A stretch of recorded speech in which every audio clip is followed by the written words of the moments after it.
Ayan, excited na po ba bawat isa magpuri sa ating Panginoon? Ayan. Pero bago tayo magsimula, i-welcome po natin si Sis Belen. Ayan, si Sis Marlene and si Sis Eunice Kagwa. Ayan po, kawat po tayo na. Hello po sa inyo. Welcome po tayo dito sa SNA Christian Church.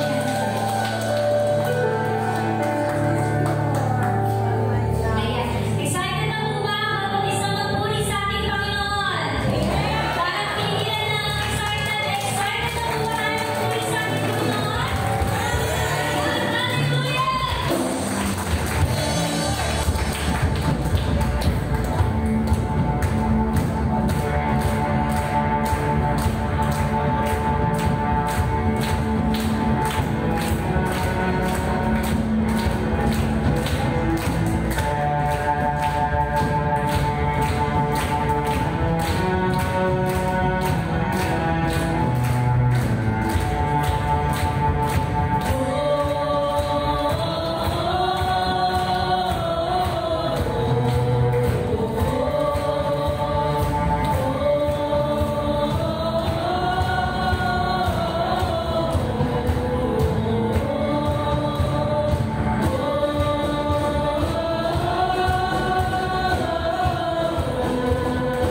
Hallelujah.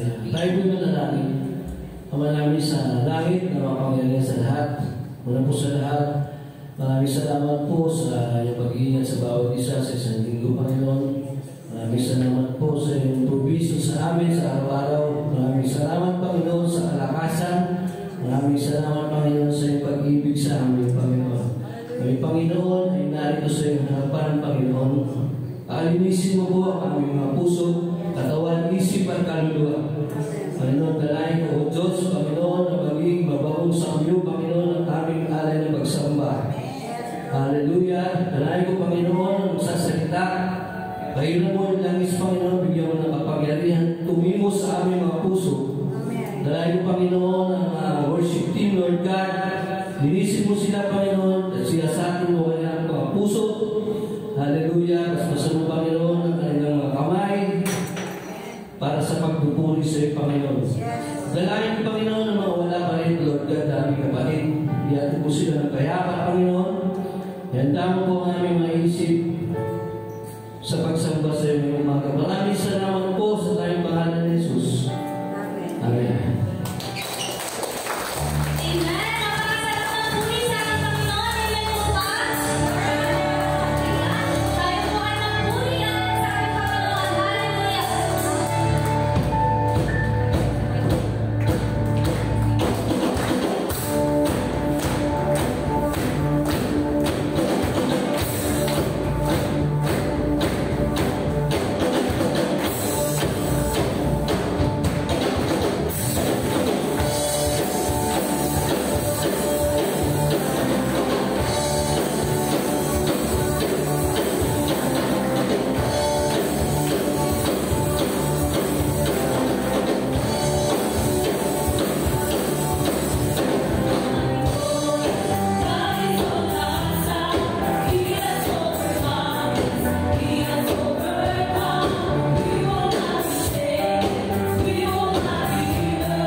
And magpapaalam araw po sa ating lahat. Ang verse po na aking ibabahagi sa inyo ay matatagpuan po sa 1 Chronicles chapter 29 verse 17. Sinasabi po ay, I know my God that you test the heart and are pleased with integrity. All these things I have given willingly and with honest intent. And now I have seen with joy how willingly your people who are here have given you. Sa wikang Pilipino naman po, ay sinasabi po na, O aking Diyos, alam ko po na sinasalisit nyo ang aming puso at nasisihan kayo kapag nakikita nyo tapat ito. Tapat at pusong loob ang pagbibigay ko sa inyo ng mga bagay na ito. At nagagalak po ako dahil nakita ko kahit ang mga mamayin ninyo narito ay pusong loob na nagbigay.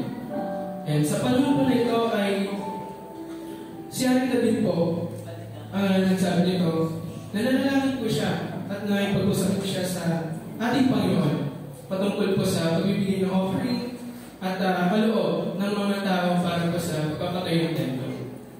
Si Haring David po ay masaya na makita ang kanyang mga tamang sasakupan na nagbibigay ng kaloob ng may willingness at kagalakan sa puso at dahil po ito sa pagiging mabuting ehemplo at halimbawa ni Haring David sa kanyang mga taong nasasakupan. Ngayon po ay anong mga tupag na naisip pahiwati ni Haring David sa verse na ito na mahalaga po sa ating pagbibigay ng kaloob ng offering or tithes na bukal po sa ating puso at wala po tayong pag-aapagili sa pagbibigay. Sa katanayan po ay munang titignan ni Lord Jesus ang ating Panginoon ng ating puso sa tuwing, lalo na po sa tuwing tayo pa nagbibigay. Kung ito po ay tapat at dalisay. At alam naman po natin na si Lord Jesus ay hindi po tinitingin sa ano pong amount o halaga na kung ano pong ating ibibili sa Kanya. Ang halaga po ay may kagalakan sa puso, at buwan po sa ating puso ang ating pagbibigay at nakalulugod po yun sa ating Panginoon. Kaya sa pangungalitan po nito ay pinangaman naman po sa ating Panginoon na doble ang balik at marami po pala po ang ating natatanggap sa Kanya. Yun naman po. Tayo po yung manalangin. Panginoon, marami pong salamat Lord Jesus sa araw nito, Panginoon. Sa lipunang daan na ito, Panginoon, maraming po salamat sa mga naging successful po namin mga ginagawa sa aming trabaho, sa aming paaralan, Panginoon, sa aming pang-araw-araw na tumuhay. Lord Jesus, salamat po ang patuloy po ninyong mga provisions sa bawat isa at lalo na po sa aming pagbibigay ng offering kaloob sa inyo, Panginoon. Naway po ang lahat po ng magbibigay po ng patuloy niyo po silang pagpalain, Panginoon, maging ang mga hindi po mga pagbibigay, Panginoon.